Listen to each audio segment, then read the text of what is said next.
बिस्मिल्लाहिर्रहमानिर्रहीम। मैं हकीम सैयद नदीम अफजल आप लोगों की खिदमत में हाजिर हूँ और बेहद मशकूर हूँ आप लोगों का कि आप लोगों ने मेरी वीडियो देखने के लिए वक्त निकाला।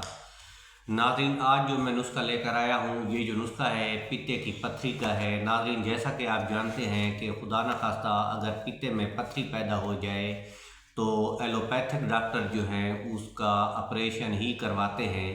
कहते हैं कि इसका ऑपरेशन के सिवा कोई हल ही नहीं है।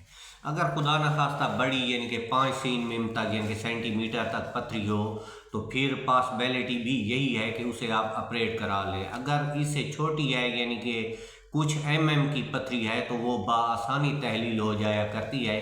उसके चंद एक नुस्खा जात हैं जो मैं आप दोस्तों के साथ शेयर करूँगा, क्योंकि अगर सारे नुस्खा जात एक साथ शेयर करता हूँ तो वीडियो लंबी हो जाती है। तो एक नुस्खा आज शेयर कर रहा हूँ, फिर दूसरा नुस्खा जो है कल शेयर करूँगा।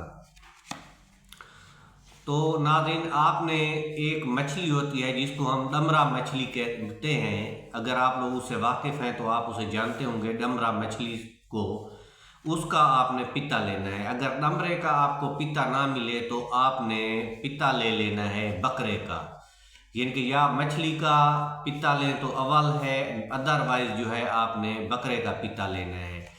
उसको जो है अच्छी तरह इनके कसाब से आपने कहना है कि वो आपको सही सलामत दे दे, उसका जो जूस है वो निकला हुआ ना हो। तो जो वो पित्ता होगा उसमें जो है आपने काली मिर्चें भर देनी है और फिर उसको धागे के साथ बांध कर छत के ऊपर आपने उसको लटका देना है, यानी कि छत के यानी कि नीचे यानी कि ऊपर लटका हुआ हो। 40 दिन तक लटका रहे। 40 दिन के बाद जो है उस स्याह मिर्च का जो है आपने सफ़ूफ कर लेना है। जब उसका सफ़ूफ तैयार हो जाए तो 100 mg के कैप्सूल आपने भर लेने हैं। एक कैप्सूल रोज़ाना आपने नीम गर्म पानी के साथ देना है। तो इंशाल्लाह 10 से 15 दिन में दर्द से अफाका हो जाएगा। अगर छोटी पथरी है तो वो आराम से निकल जाएगी, अगर बड़ी पथरी है तो वो 40 दिन में ही रिमूव होगी। तो नाज़रीन, ये था आज का पथरी का नुस्खा। अगर वीडियो अच्छी लगी हो तो लाइक ज़रूर कर देना। अगर मेरे चैनल पे पहली मर्तबा है तो मेरे चैनल को सब्सक्राइब करना मत भूलिए। अल्लाह आपका हामी और नासिर हो। अल्लाह ने निगहबान।